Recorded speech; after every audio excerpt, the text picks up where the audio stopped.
Bonjour à tous, dans cette séance 12 de C++, nous allons parler ensemble des énumérations, on va voir ce que c'est, comment on met ça en place. Vous allez voir qu'en termes de code, il n'y a pas grand chose à retenir et que l'usage est assez simple aussi à comprendre et à assimiler. Une énumération, ça va être le moyen tout simplement pour nous de définir un type, d'accord, on va définir un type, et ce type pourra posséder une des valeurs listées dans un ensemble qu'on aura aussi au préalable défini. Donc par exemple, si je veux représenter moi les différents éléments qu'on aura dans la nature, la terre, l'air, le feu et l'eau, voilà, pour ne pas reprendre un film célèbre avec certains Bruce Willis, on va utiliser le mot-clé enum. Je vais nommer, c'est mieux de le faire en tout cas, l'énumération, donc en faisant procéder par une majuscule, natural element par exemple, et entre accolades terminé bien sûr par un point virgule, on va pouvoir lister les différentes valeurs de notre énumération. Ce que nous avons à l'intérieur de l'énumération sont des énumérateurs, ce sont en fait des constantes intégrales, on verra là tout l'intérêt que ça a, et on va pouvoir comme ça lister les différentes valeurs qu'on a. Donc je vais mettre earth pour la terre, air pour l'air, fire pour le feu, water pour l'eau. Et nous avons nos différentes valeurs qui sont énumérées. Voilà, ça c'est le premier point important, en tout cas dans la déclaration, enfin la définition pardon, pour notre énumération. Maintenant pour l'utiliser, faire une déclaration d'une variable de ce type, c'est comme n'importe quel autre type que vous avez l'habitude d'utiliser jusqu'à présent en C++. On déclare un élément de ce type là, je vais appeler ça NE pour Natural Element, voilà, ce sera suffisant, et je vais l'initialiser à la valeur hauteur par exemple, comme ceci. Voilà comment ça marche.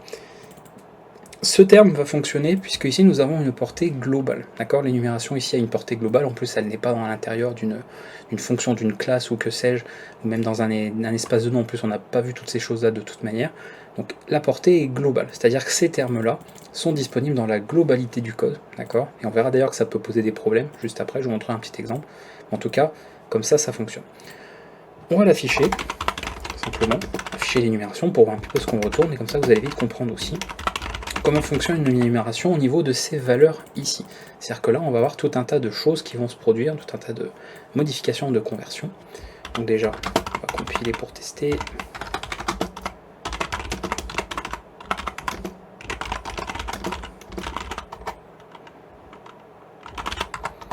Et voilà ce que nous avons. On récupère la valeur 3. Alors pourquoi la valeur 3 ?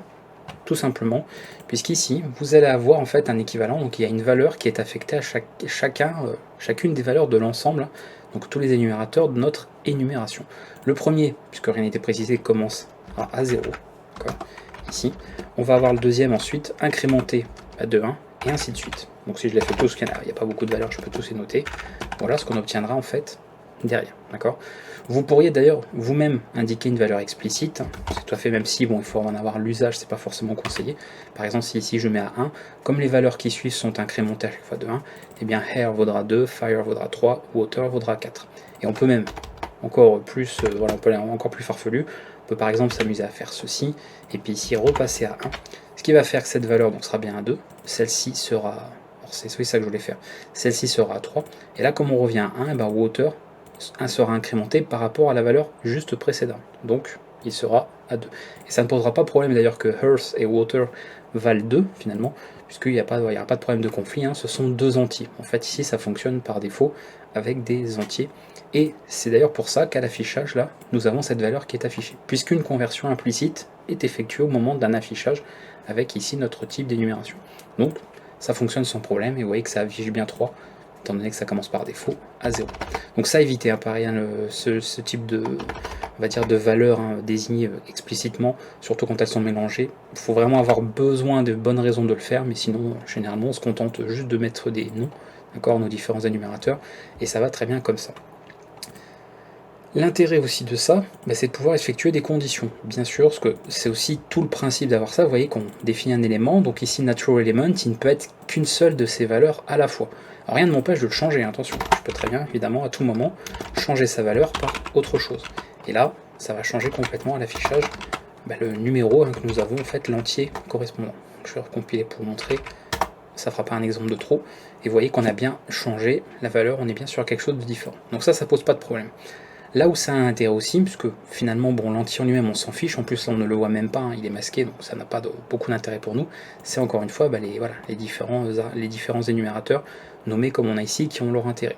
Parce que par exemple, je peux très bien faire faire un test et qui sera bien lisible pour le développeur en disant bah, si NE par exemple est hauteur, vaut hauteur, on peut utiliser des petites, voilà, on peut faire des petites conditions et comme ça pour tester ça fonctionne très très bien. Voilà, on recompile. Alors ça c'est parce que je dois avoir un retour, ça c'est un problème, ouais. Pourtant normalement il me fait ça, sinon il faut que je mettrais des accolades.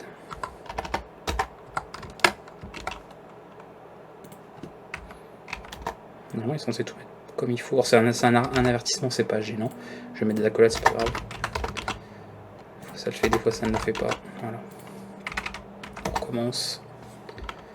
Et c'est tout bon. Hop, donc vous voyez que le test peut être effectué, pas de problème. Voilà, on vérifie en fait ça, si ça vaut ceci, il n'y a pas de souci. Par contre, comme je vous l'avais dit, puisqu'on est sur une portée globale au niveau de cette énumération, d'ailleurs c'est ce qu'on appelle une énumération régulière, hein, c'est ça que je ne vous l'ai pas dit, mais c'est bien de le savoir. Si je m'amuse à faire autre chose, donc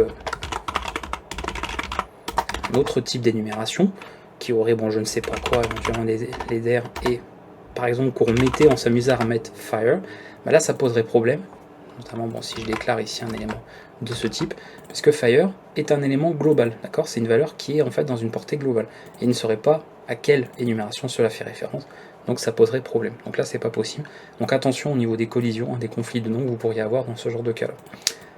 Voilà, donc ça c'est finalement la petite particularité à savoir, la portée et le fait qu'on ait de la conversion implicite quand on a de l'affichage. Pour apporter d'autres fonctionnalités et éviter, par exemple, en l'occurrence des problèmes de conflit, nous avons les énumérations étendues. D'accord, c'est un autre cas possible. Ça, c'est un peu plus, on va dire, les énumérations à l'ancienne, on va dire. Et les énumérations étendues apportent, on va dire, des garanties supplémentaires. Pour cela, vous allez voir que le changement, je vais reprendre un code tel quel. Pour le moment, on ne va pas remettre celui-là, juste ça. Et vous verrez un peu la différence qu'il y a. Je vais m'enlever. De toute façon, je peux le laisser, c'est pas gênant. Ici, je vais modifier de sorte que ça devienne une énumération étendue, non plus une énumération classique, régulière. Pour vous voyez, vous utilisez le mot-clé class ou struct. Attention, rien à voir avec les structures ou les classes, comme on le verra plus tard en C++. C'est juste que ces mots-là sont énormément surchargés en C++. Et ils ont évidemment une signification différente en fonction de l'endroit, du contexte où on l'utilise. Donc faites attention de ne pas confondre avec tout ça. Donc je peux mettre encore une fois l'un ou l'autre. J'ai plus l'habitude de mettre classe. Et ici, vous avez une énumération étendue. Voilà, le changement est juste fait avec un seul mot-clé qu'on ajoute en fait au niveau de la définition de l'énumération. Si j'essaye de compiler, là on va observer pas mal d'erreurs, on va avoir pas mal de lignes d'ailleurs, parce qu'il va essayer de faire de l'affichage en premier lieu, et surtout on déclare ça et ça ne va pas. Pourquoi ça ne va pas? Parce que cette fois-ci nous n'avons plus une portée globale pour l'énumération, mais une portée propre à l'énumération. D'accord, c'est-à-dire qu'ici ou hauteur, c'est une valeur contenue dans natural element, et non plus un élément global comme ça tout seul, comme s'il était tout seul dans la nature, c'est le cas de le dire. Il n'est pas libre non plus. Donc pour cela, il faut faire précéder du type de l'énumération et d'utiliser un petit opérateur de portée pour accéder à l'élément en question. Voilà. Et là on dit c'est la valeur fire de l'énumération, donc du type natural element. Et là, il y aura moins de problèmes à ce niveau-là. En tout cas, pour la déclaration ici et l'initialisation. Bon, on va toujours avoir des erreurs de compilation puisqu'on essaye par derrière d'afficher, d'accord, d'afficher cette valeur. Mais là, encore une fois, nous n'avons plus de conversion implicite. D'accord, on ne va pas avoir de conversion en entier qui est implicite. Donc vous allez être obligé de faire une conversion explicite, une conversion statique qu'on va faire pour récupérer éventuellement la valeur qu'on veut à l'affichage. Donc si je reprends par rapport à l'exemple qu'on a fait tout à l'heure avec les énumérations régulières, on va faire donc un static cast vers un entier, on va changer ça en entier et on englobe là-dedans. Et là normalement on ne devrait plus avoir de problème pour l'affichage. Voilà, et on revient sur la valeur ici 2, puisque 0, 1, 2 pour fire, donc pas de problème. Voilà comment ça fonctionne, d'accord, donc très important. Alors, si vous voulez faire par contre des tests, évidemment là c'est juste pour de l'affichage qu'on a besoin de ça, puisque ici on essaye en fait d'afficher un natural element, d'accord, ce qui donc n'est plus un entier, c'est pour ça qu'on a été obligé de faire cette conversion. Mais pour des simples contrôles sur des conditions, pas besoin de faire tout ça. Vous avez juste besoin de faire votre test, et comme pour ici l'initialisation, quand on a déclaré notre petite variable, préciser l'énumération exacte. Donc, est-ce que NE est de type, par exemple, hauteur, donc un élément naturel loup. Et si c'est le cas, actuellement, on va remettre un petit message rapide. J'ai encore pas mis les accolades, mais comme visiblement aujourd'hui il veut pas que je les omette, Encore une fois, c'est un avertissement, c'est-à-dire que c'est peut-être parce que je dois avoir des mélanges d'espace et de tabulation que je devrais normalement pas avoir. Du coup, bon, il est pas, voilà, il trouve ça ambigu, donc il m'avertit qu'il pourrait y avoir un problème au niveau de la mise en forme du code. Au moins avec les accolades, on est sûr qu'il n'y a pas de problème. Alors oui, bon, ça va que ça affiche rien puisque je vérifie si c'est bien l'élément eau et qu'en fait j'ai créé un élément feu. Donc évidemment, il suffit de changer par water ici, recompiler et là on aura bien l'affichage qui se fera. Si ça veut. Ça veut pas. Allô, bonjour. Que se passe-t-il? Je vais peut-être un peu sur mon PC, j'ai rien qui tourne en fond. Voilà, très bien, je devais avoir un... Comme j'ai d'autres trucs sur mon deuxième écran, ça devait prendre un peu de ressources. Tout va bien. Donc on a bien le oui qui est affiché, pas de souci. Voilà, donc là, ça vous oblige, d'accord? Alors ça, vous pourriez le faire avec les énumérations régulières. Vous pourriez également indiquer l'énumération telle quelle. C'est juste que c'est pas obligatoire. Vous pouvez directement, comme vous l'avez vu tout à l'heure, faire ceci. Là, dans une énumération, je vais y arriver, étendue, vous êtes obligé de spécifier cela, puisque encore une fois, la portée est différente. On n'est plus ici sur une portée globale. Par contre ici, pas besoin de faire de conversion de quoi que ce soit, puisqu'on ne fait que vérifier un type. Ça, cela devient en fait après un type, comme n'importe quel autre type que vous avez en C++, d'accord? Si vous avez créé un nouveau type de données au niveau de votre programme. Donc c'est vraiment l'usage qu'on peut en avoir, et si vous avez bien remarqué, l'énumération ne sera qu'un seul des types à la fois. Donc pareil, là ça pourra changer, hein, comme je vous l'ai montré tout à l'heure. Si d'un seul coup ici vous voulez que l'élément change, vous le changez par une autre valeur, donc il faudrait faire tout simplement ne repréciser le type et en mettant autre chose, et ça fonctionnera sans problème aussi. Je pense qu'on a fait le tour, je n'ai pas grand chose à vous dire de plus là-dessus. Tout ce qu'il faut retenir, c'est les deux types d'énumération, énumération régulière, énumération étendue, la différence de portée qu'il y a entre les deux. Après de savoir que pour l'énumération étendue, ce n'est pas implicitement converti en entier à l'affichage, donc il faut faire une conversion statique, d'accord, pour convertir de type, et comme ça vous n'avez pas de problème, et ça va très bien. Petit bonus de fin pour finir, vous pourrez des fois rencontrer ou avoir aussi même besoin de faire ceci, donc une énumération en fait qui n'a juste pas d'énumérateur, et en fait là vous créez un type qui serait sous-jacent, mais il faut en précisant un autre type. Donc là par exemple de dire, bon ça n'aurait pas beaucoup de sens là, je peux faire par exemple ceci, small int, en disant que small int en fait c'est ceci, d'accord, par défaut. Là ça viendrait simplement à dire que vous créez un type, d'accord, qui est équivalent à ce type là, au type sous-jacent. C'est une copie en fait, c'est vraiment une copie complète de ce type-là. Alors on pourrait aussi passer par des alias, mais là c'est plus simplement un changement de syntaxe, alors que là on a quand même une énumération qui est définie. Bon ça c'est pareil, il faut en avoir à l'usage. Alors par contre, ceci, en revanche, bon, je vais reprendre l'exemple tout à l'heure, parce que maintenant que j'y pense, je ne vais pas oublier de vous parler de ça aussi, je vais remettre le code de tout à l'heure. Par défaut, les informations, vous voyez ici, les valeurs sont traitées comme des entiers, d'accord? Vous pouvez changer ce type. Alors ça vaut pour les deux types d'énumération, régulière et étendue. Ici, si vous voulez qu'à la place ce soit booléen, vous pouvez. Par contre, attention, c'est pour ça que je donne cet exemple-là, un booléen ne peut être que vrai ou faux, donc vous ne pourrez pas avoir plus de deux valeurs, forcément. Il y en aura une qui sera false et true. Si c'est en revanche short, long, ou même des types un peu particuliers, mais tout ce qui est en fait intégral, d'accord, un type intégral, eh bien, vous pouvez en fait le gérer ici. Char est également utilisable, dans la mesure où ceci également code certains nombres, d'accord, des petits nombres, mais ça permet de les coder aussi.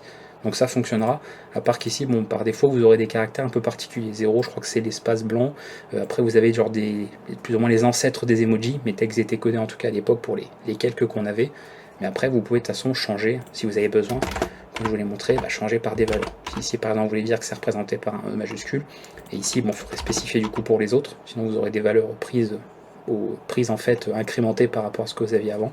Vous pouvez le faire, mais encore une fois, je vous l'avais dit tout à l'heure, à faire que si vous en avez vraiment le besoin, d'accord? Sinon, vous pouvez laisser ça tel quel. Après, mon char peut-être pas l'idéal pour ça, laisser le cas particulier, ça va très bien, ou même préciser explicitement, vous travaillez de entier, comme ça vous êtes sûr. Voilà, il n'y a pas de doute possible sur le type en fait sous-jacent qu'on a ici. Voilà, tout est dit pour les énumérations, vous savez faire, vous pourrez l'utiliser par la suite. S'il y a des questions ou de choses qui ne seraient pas assez claires pour vous, même si en soi il n'y a pas grand chose à voir en termes de syntaxe et en termes de concept à assimiler, n'hésitez pas comme d'habitude dans les commentaires. Et moi je vous dis à bientôt, on aura d'autres vidéos de toute façon à aborder encore pour terminer un peu des choses essentielles comme ça, avant de passer au chapitre suivant, qui vraiment concernera toute la programmation orientée objet de manière générale en C++. Donc ce sera un gros chapitre, mais j'ai encore quelques petites choses à voir avec vous avant de passer à ce dernier. Et voilà, donc je vous dis à bientôt pour une prochaine vidéo. Ciao tout le monde!